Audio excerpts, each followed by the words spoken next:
প্রকৃত সম্পদশালী কোন ব্যক্তি? পৃথিবীর সবথেকে প্রকৃত সম্পদশালী, সম্পদ বলতে আমরা কি বুঝি? দুনিয়াতে জমি জায়গা সম্পদ ক্ষমতা অর্থবিত্ত আছে, এই মনে বড় সম্পত্তি আলা, এই মনে সব থেকে প্রকৃত ধনী আমরা এটা মনে করি, কিন্তু বাস্তবিক অর্থে প্রকৃত ধনী কি?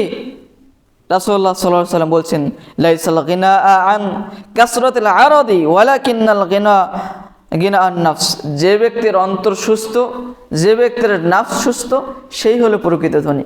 দেখেন, হয়তো আপনার শত কোটি টাকা আছে, কিন্তু আপনি অশ্লীলতায়, শিরিক কুফর বা আল্লাহর দ্রোহিতায় লিপ্ত আছেন, কি হবে আপনার এই টাকা দিয়ে?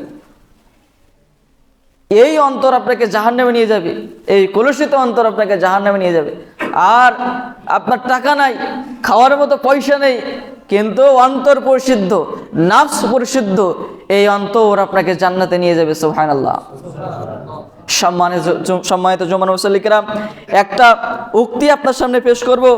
এই উক্তিটা পেশ করেছেন ইবনুল কাইয়্যিম রাহিমাহুল্লাহ। ইবনুল কাইয়্যিম রাহিমাহুল্লাহ বলছেন যে আমরা যে দুনিয়ায় আছি, এই দুনিয়াটা হলো স্বপ্নের মতো। কি? দুনিয়াটা হলো স্বপ্নের মতো। আর কঠিন বাস্তবতা হলো আখিরাত। কঠিন বাস্তবতা হলো আখিরাত। অথচ আমরা সে আখিরাতকেই ভুলে গেছি। যেদিন এই স্বপ্ন ভেঙে যাবে, আখিরাত চলে আসবে, সেই দিন কঠিন বাস্তবতা মানুষের সামনে প্রকাশিত হবে। অর্থাৎ দুনিয়ার যে কারণে, যে বিষয়গুলোর কারণে আমাদের অন্তরকে আমরা নষ্ট করে ফেলি বা শয়তানের দিকে ধাবিত করি, এই বিষয়গুলো ঠুনকো স্বপ্নের মতো। দেখেন, আমরা দিনে হয়তো ঘুমাই কতটুকু?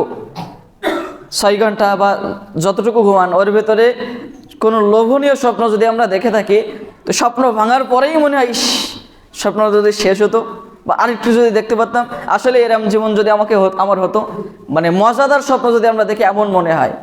তো ঠিক এই দুনিয়া স্বপ্নের মতো। যখন এই জানটা চলে যাবে, আসল জগৎ বাস্তবতা আখিরাত আমাদের সম্মুখে হাজির হবে। তো এই কারণে সালাফরা বলেছেন যে প্রকৃত ধনী ওই ব্যক্তি যে তার অন্তরের দিক থেকে ধনী, যে তার অন্তরের দিক থেকেই ধনী। ক্বাদ আফলাহা মান তাযাক্কাহা ওয়া ক্বাদ খাবা মান দাসসাহা। যে ব্যক্তি তার নাফসকে পবিত্র করতে পারলো, সেই সফলতা অর্জন করলো, সেই বড় সফলতা অর্জন করলো।